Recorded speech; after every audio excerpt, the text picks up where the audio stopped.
Welcome to this week's Treasury Career Corner podcast, where I interview Treasury professionals about their Treasury careers.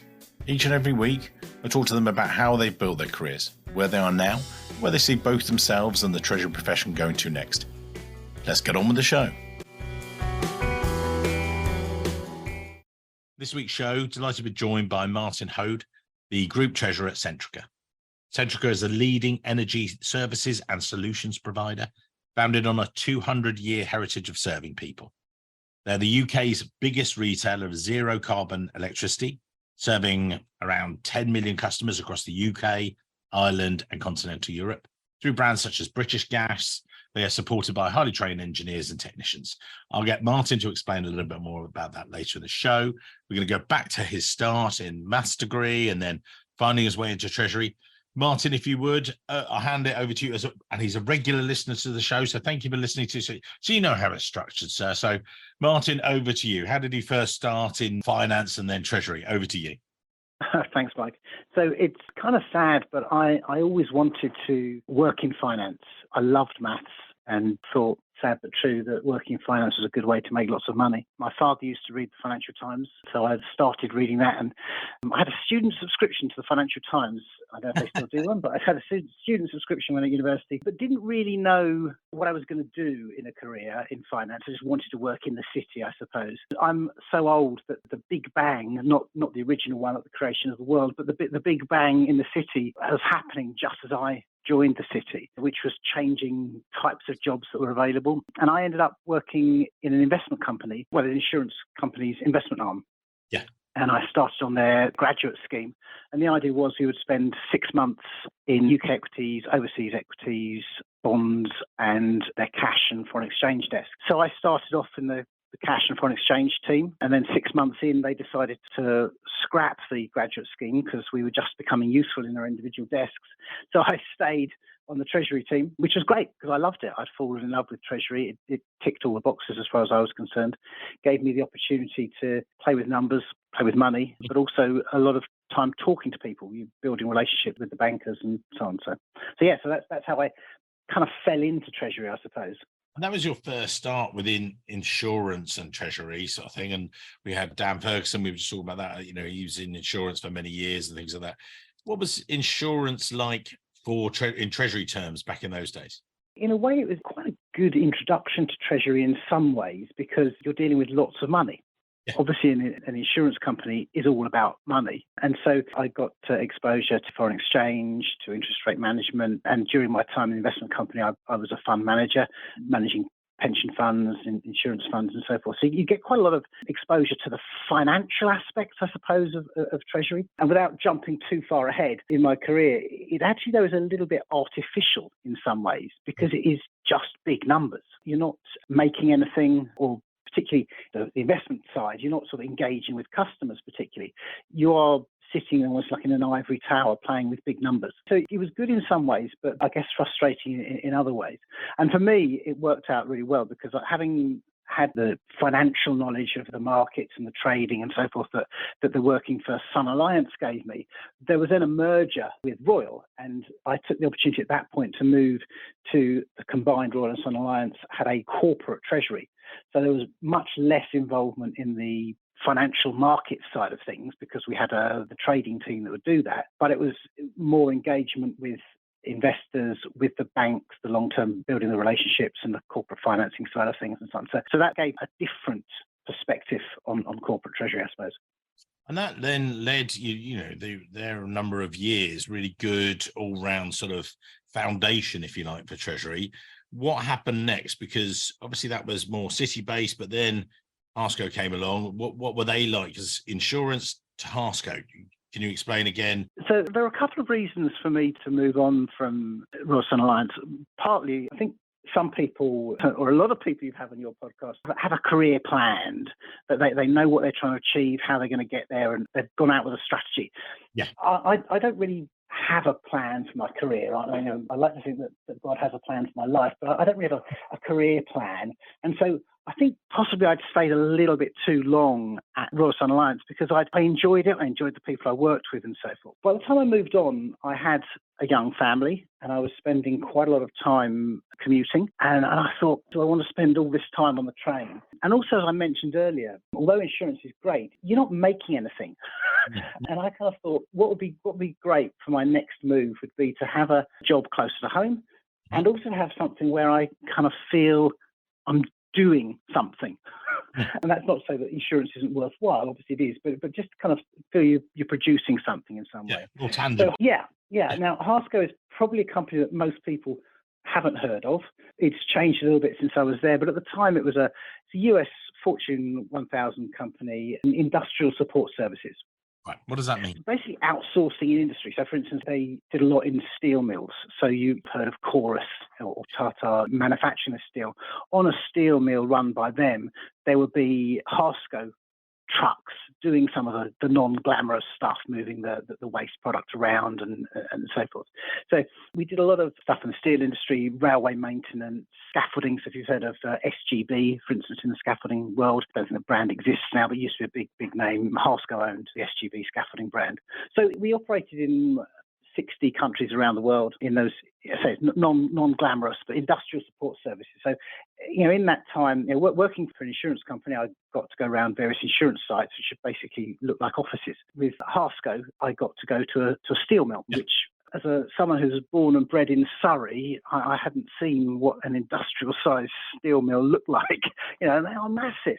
And it's fascinating. You start to see real industry, real making things and so on. One of my favourite stories, I used to work very closely with the international tax team. One of my tax colleagues went out to the Czech Republic to see the finance team there, and we always would share the workload. So she'd check on them from a Treasury perspective as well and feed back to me and do the same when I was out visiting. She was chatting to the finance director of the Czech business and said, is there anything from a Treasury perspective you'd like me to feed back to Martin?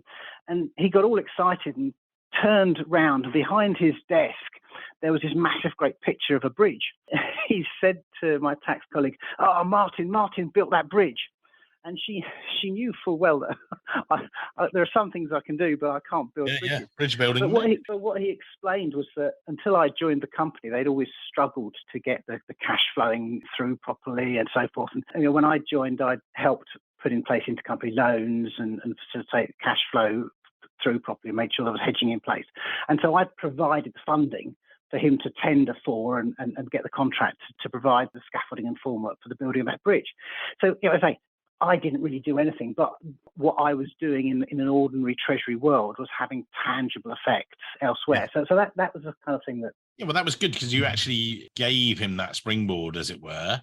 Otherwise, without that, couldn't have perhaps done it. So, yeah, fair enough. Well done, sir. And then talk us through what happened next, because it's an interesting one for the listeners.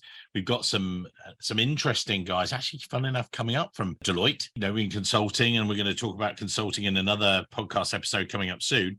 What happened next? Yes, I've been at Harsco for a number of years and was enjoying my career there. I've done lots of things, been involved in M&A activity, restructuring projects and so forth, and I've managed to travel quite a lot as well. But the head office was in Harrisburg in Pennsylvania, which is a lovely place, but was not where I was going to live. And so my career kind of stalled, as it were. I couldn't really push it any further. So I started thinking, what would I like to do? You've given it away. I moved to Deloitte. I kind of saw an advert from Deloitte and looking for consultants. And I thought, oh yeah, maybe I could do that. So I joined the Deloitte Treasury consultancy team, which was relatively small at the time. Really, I was given the role of supporting the team that was already there in growing that business and making it a more permanent, substantial presence for Deloitte. And if you look at the Deloitte team now, I think we've succeeded. How much I did in that, I don't know. But the Deloitte Treasury consultancy team is in a really good place now. That was good. I have to say, I really enjoyed. There are some really positive things about doing consultancy. There are some things that I'm less good at, I suppose.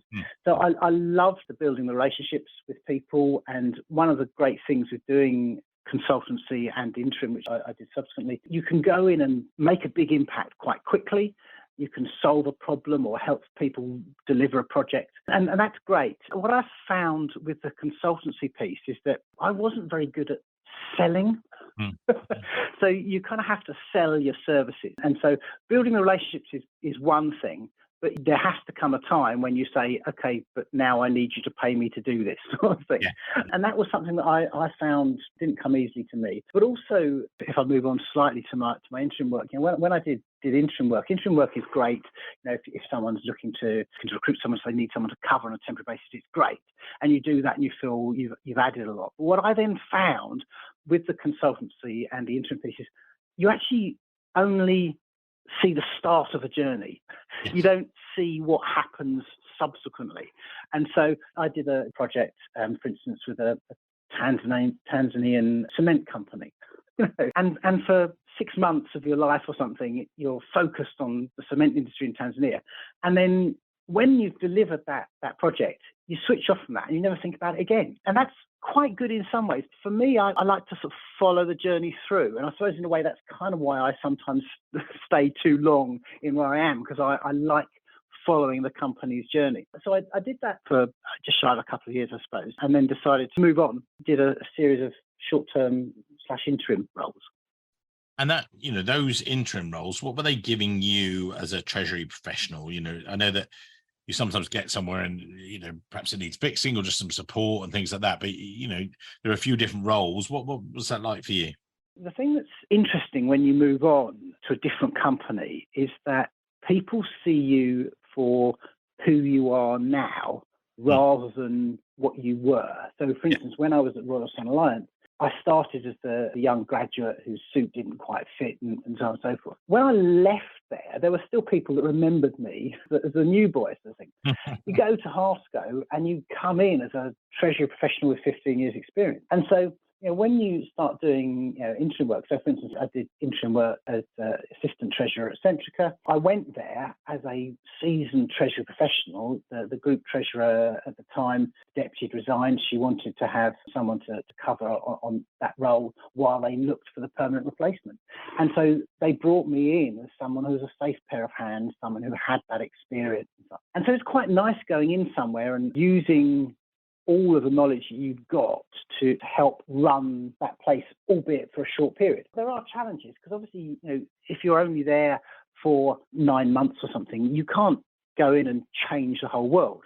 So you have to look at keeping things running, solving any specific problems that they may have or may have helped you with, but without kind of going in and saying, I know everything, I'm going to change the world. It's something where, in many ways, management skills are as important as your technical skills, because if you're going to upset the people, it's not going to work so well. So that gave some interesting experience. And also, I was at Centrica for, as you said, energy business. But then I moved to Marks and Spencer's for a short period, which again is completely different. And Treasury is basically Treasury in every company.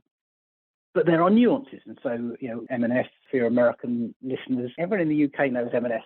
Marks and Spencer's is a well-known high street retailer, used to be predominantly clothes, now does quite a lot in the food bit as well. And so for me, there was that retail experience was new, and I had exposure to the collection of the cash and the credit card piece and so on that I hadn't experienced before. So again, that was another interesting experience while I was there on an interim basis while they recruited in the permanent deputy, before then going back to Centrica again on another interim basis. Talk us through how you then went in on the perm role. What happened then? Centrica, mainly known for owning British Gas, but it's done a number of things. It's owned telephone businesses in the past.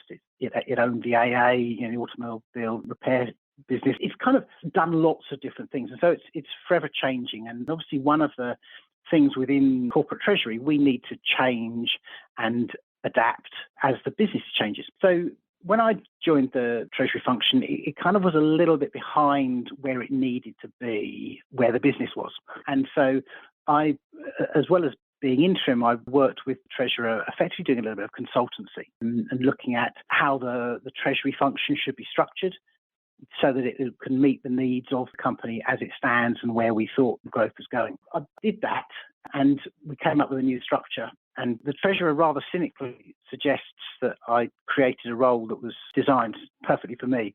It wasn't my intention, but it did look a little bit like that. I was persuaded to stay permanently, shall we say. So just a little bit of background. I did interim for a while because I wasn't sure where I was going to be living. My wife is in the Church of England clergy, and so we've moved around occasionally. And so when I first went to Centrica, I wasn't exactly sure where I was going to be living longer term. And so that's why interim suited me. However, when I moved to permanent, I knew where I was living, was able to do a weekly commute for a period. So yeah, that's how I ended up permanently at Centrica. And tell us about the role at Centrica, if you would. What was your focus? Because how was the sort of the responsibility areas split out within the function at that stage? Because so you joined in 2015 as Deputy Treasurer on a permanent basis. What were you focusing on? The Treasury was, I guess, split into three areas, if you like. There was a front office, a back office, and middle office, if you like, but it did project finance and other sort of odds and ends. And so I was responsible for front office piece, and then fairly soon after that took over the back office. So I was really responsible for treasury operations, if you like. So all of the processing through the foreign exchange hedging that we did and so forth. And then my colleague, the other deputy treasurer, looked after the rating agency relationships and projects and so on that we had going on. And then how did the role develop? Because I know that it was also the group and yourself and the role were going through quite a transition sort of thing and quite a development. It wasn't you just got in there, did your job, and that was it. It was a constant, wow, next challenge, because you're there for a period of time, what, 8 years or so. Talk us through how it evolved. It was interesting. So when I started, we were quite active in the debt capital markets, for instance. We were raising debt. We issued a hybrid bond as well. So got good experience there in the capital markets. We also had fairly recently acquired a large US operation, which had a treasury function of sorts there. And while I was there, one of the things I had to do was integrate that team into our team, which had its challenges, but also gave us the scope to cover more of the time zone. So yeah, there was an interesting period, but then Centrica's had different plans and different strategies, all within energy, if you like. We started to get into a bit of a downturn. Things moved away from the exploration production side of things. Centrica created a joint venture to move our upstream assets out to the JV. But also we had a few other issues, and I won't revisit history, but Centrica started to downsize. We cut headcount, tried to cut costs and so forth. So then we've got the challenges of trying to manage the team with a small number of people. There were a few people that were laid off. And the previous group treasurer, when she left, she was not replaced. They brought in a head of tax and treasury, head up the functions. And so there were various changes that were going on. That interim head of tax and treasury moved on. I became treasurer and was reporting into someone who was initially head of tax and treasury, but expanded into a broader sort of corporate finance type role. So there was quite a lot of change within the team, and you found that you were trying to do the same with fewer resources, which is always a challenge. And then bring us more up to date. We've been through COVID. I mean, in an energy business throughout tumultuous times. What's it been like for you, sir? The thing is, as with all treasuries, we've been on the journey of trying to automate where we can. And obviously, as you have fewer people in the team, the more you can automate, the better. So we've been doing a lot of automation and so on. ESG is another factor, which is, again, most treasuries are looking at now in some shape or form. And with a company like Centrica, although we're clearly involved, the burning of carbon, part of our business, the net zero and ESG journey generally is a major part of what we're trying to do. So as treasurer, we have to get on board with that. I think the thing that's been most exciting, shall we say, in the last 18 months or so, has been the energy crisis. So you've had, trying not to get political and so on, but there's been a lot of conversation about the regulation of the energy supply market in the UK, and you've seen that perhaps the regulation hasn't been as good as it could have been, and there's been focused perhaps too much on price competition and not enough on looking at the companies that provide those markets. And so you've had a number of companies going bust recently and exiting the market, which is not what anyone wants to see, because a company defaulting and leaving the market, the losses that they make effectively get fed through to everyone's utility bills in some shape or form. It has meant that Ofgem have focused a little bit more on the oversight of those companies, which I think is positive. But it has meant that there have been challenges for some of the bigger companies as we've had to take on more customers. And of course, that you then got on top of that sort of background noise, if you like, you then have Russia invading Ukraine. And clearly, anything I'm going to talk about as far as the frustrations on my job is insignificant compared to the real pain that people in Ukraine are feeling. But for us, it obviously gave some financial challenges. People who don't work in commodity markets, just to explain a little bit about margin movements. So when you're buying and selling commodities, obviously the price can move after you've agreed to buy the product. And so the seller has a large risk to your creditworthiness. And so a lot of trading is done with margin. So if the price moves a certain amount, you post a proportion of the price to reduce the risk that the vendor has. Centrica has always had this energy market and trading part of our business, who are historically, they've generally been just buying the gas that British Gas needs and buying the electricity we need, and then a little bit of selling around the edges of that so that it's not too obvious exactly what we're doing. And then gradually that business has been growing, and I'll touch on that a bit more in a moment. But what that means is that energy market and trading business is a large part of what we do now. And with the volatility that we saw in energy markets, we saw a huge amount of volatility in our cash requirements. A simple example I can give you is we trade in LNG, trading liquefied natural gas cargoes around the world. And when we first started trading those, we have to issue a letter of credit to facilitate the trade. LC for LNG cargo used to be about 25 million. During the peak of the crisis, an LNG cargo was close to 400 million. So you can see the size of movement. Now, with our margin cash, we were seeing hundreds of millions flowing out. And it wasn't just us. Lots of businesses were seeing that. So we were having to make sure that we had liquidity to manage that volatility. And happy to report that, we obviously had some cash anyway. We have committed facilities and so forth. And we did, in fact, speak to our banks and increase facilities over the winter period just in case. Didn't actually need the increased facilities. But it very much became a sort of a thing that we were very much focusing on, from where historically EM&T was something that we knew we did, but it wasn't a major focus for Treasury, if you like, from a cash perspective. Suddenly it became the big thing that we were looking at. I think in many ways the world has changed, although energy prices are tending down. You'd like to think, that we all know our own energy bills are high. So we're far from back to where we used to be. And, all the time there is the conflict out in Ukraine. I don't think the markets will settle down completely.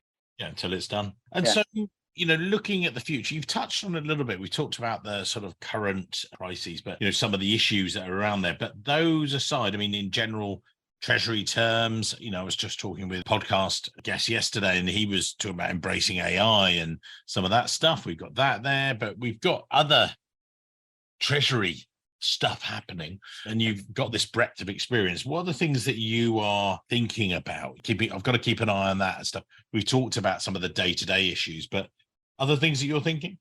Technology is obviously a key thing that people need to look at, because if a computer can do something, get a computer to do it. The computers theoretically don't make mistakes and don't get bored of doing the same thing over and over again. And I think with AI and technology generally, people are always worried that someone's going to lose their job. And I think what happens is that the people can add value in building relationships with people and interpreting data and so on. So I think there's definitely something about using the technology. The thing that I think for me, as quite a mature Treasury professional, is looking at the interest rate activity at the moment and seeing people saying, how high interest rates are, when they get to 5%. I'm thinking, hang on a minute. I remember, when interest rates were in double figures and beyond, So I think that's something that's interesting to watch, to see how the market copes. We got used to a new normal of low interest rates. Now with interest rates picking up again, how does the market react to that? And I think the other thing that's interesting to watch is the whole cyber Bitcoin and piece. My son is very cross with me because when he was at school, talked about investing in Bitcoin. And I said, I don't understand it. What's it all about? I wouldn't invest in it. And he tells me periodically that he could have made a fortune. But I still stand by it from a corporate treasurer perspective. What's its purpose? I'm not sure it has one yet in many places, but I think it's not going to go away.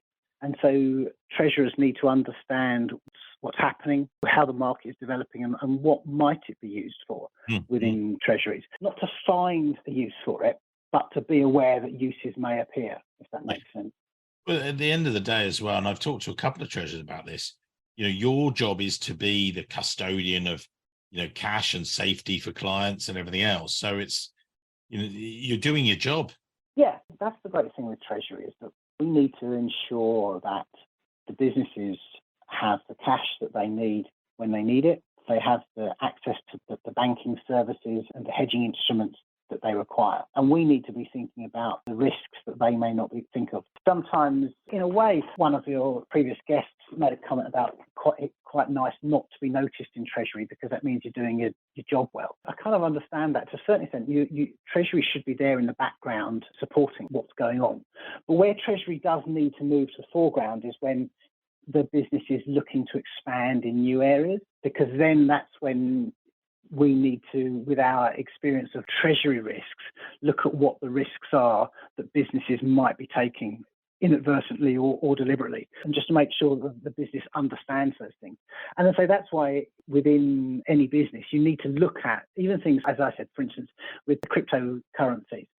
Within Centrica, maybe I don't see particular value, but if you're a retailer, perhaps of luxury brands or something, maybe you start to receive payments in those cryptocurrencies. So how does that work and what's that going to be looking at? And so we need to be looking at the opportunities and the risks of our business. I say people often upset me by saying, when I say I'm a treasurer, they say, oh, is that like an accountant? I have to explain to them the difference between treasury and accountancy. And I think that as a treasurer, we are looking at financial risks and trying to help our businesses mitigate those financial risks. And obviously cryptocurrencies are a part of those financial risks, and they're going to be, for some businesses, they're going to be a material part. For others, they're going to be irrelevant. They're the sorts of areas going to be interesting to watch. And I think just to bring it in perspective, and we'll put a link to maybe where you referred, that was actually Michael McCartin, a recent one with Curaleaf, who were involved in CBD and cannabis and things. One of the things and you referred to it very well there, Martin, not talking about being a grey, faceless treasurer. What he was talking about is if you're doing your job right, it's, you're not noticed for doing a great job in a good way, and I just love that sort of, as you say, it was a great interview with him, and just that has been with you, sir. Right, you're a regular listener, so you know that as we come to the end of each show, we put your LinkedIn details in the show notes, and you then give the audience your takeaways. I set you up for this the other day. What are the takeaways you're going to give to listeners if they're earlier stages of career or later on? What are your thoughts? My go-to career advice for particularly people who are starting out in their careers, as I said, sort of slightly tongue-in-cheek, I didn't plan my career at all. I think it's really difficult to plan your career because you don't know what's going to happen to the company you're working for. You don't know what's going to happen to the economy. You don't know what's going to happen to your boss. What I would say is be ready for whatever happens next.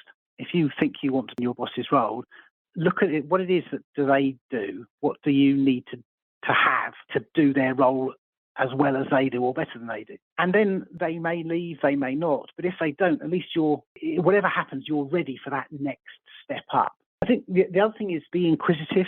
Keep learning. I sort of say I've been in Treasury for over 30 years. I've done most things in Treasury in some shape or form, but there's always stuff coming up. I'm actually in the middle of doing the ACT course on ESG. So there's plenty of stuff to learn and pick up on. And I guess the other thing I would say is, as far as be interested in learning is concerned, is learn about your business, the business that you're in. So I say I've worked in insurance, industrial support services, retail, and so on. So there are lots of different things. And as you learn about those businesses, it helps you do your job as a treasurer.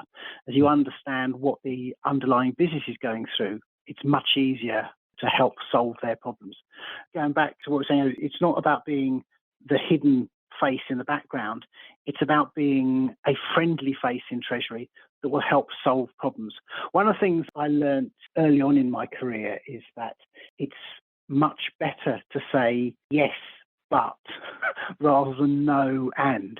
So as a simple example, if someone comes to me, and I'll give you a real life example. I was being asked to settle an M&A transaction where we were selling our Australian business. and we were selling our Australian business from one UK company to another UK company. And the big bosses were planning on going out to Australia and doing a big signing, and at midday in Australia or something, getting me to make a sterling payment at that time. And I said, well, no, you can't do that because it's the middle of the night in the UK and the banks aren't open. And the answer was no, however you looked at it. The problem is, by saying no, you come over as negative. What I would advise everyone is to say something along the lines of, okay, I see what you're trying to achieve. We just need to address these issues. Yeah. So try and sound positive rather than saying, oh, no, you can't do that. As I say, I'd have a tendency, and I probably still do if I'm honest, to say, no, you can't do that. And then I say, but you could do this. But by then, someone's already heard no. Whereas if you say, oh, yes, I see what you're trying to do, we just need to address these issues, which effectively means no. To be a friendly face to the business so that people come to you, because it's much better that someone comes to you and says, I'm thinking of buying this massive, great piece of equipment from Japan. How would I hedge that foreign exchange exposure? Yeah. And can you help me? Then you find out 6 months down the line, they've made this order and it's not hedged and they don't know how they're going to settle it because you don't have a Japanese yen account and so on and so forth. You want them to come to you and you want to be the friendly face who helps them solve the problems. Be the friendly, curious face of Treasury. There you go. That's your takeaway. That's it. Yeah, it took me a long time to say that. No, loved it. Martin, amazing to chat to you. Thank you. I know that, it's great to have another listener. And again, if you're listening out there and you think, oh, actually, I could share my stories, then send your details through. It'll be another guest alongside Martin. So thank you, sir. It's been great to catch up with you and actually record it. So lovely to chat. Thanks a lot, Mike. Hello, Treasury professionals. Before you dive into the next episode, could you please help me continue to grow the world's only global Treasury salary survey? That's right, our one. We run the results quarterly, so you know your compensation is constantly benchmarked against the market and your peer group each and every 3 months. It's amazing, isn't it? Just go to treasurysalary.com. It takes less than 2 minutes to complete, start to finish. You then gain exclusive, regular, updated access to our salary survey, keeping you ahead of the curve. The survey is an evolving, breathing entity that constantly tracks the salaries of Treasury professionals on a global basis. Currently, we have over 1,100 participants taking part. By the end of 2023, I want to hit 1,500, but that's where I need your help. Please make it happen at treasurysalary.com. Thank you for being such amazing, loyal listeners. Your support is incredible. Couldn't do it without you. Thank you. Go to treasurysalary.com. Make it 1,500 for 2023. Love you guys.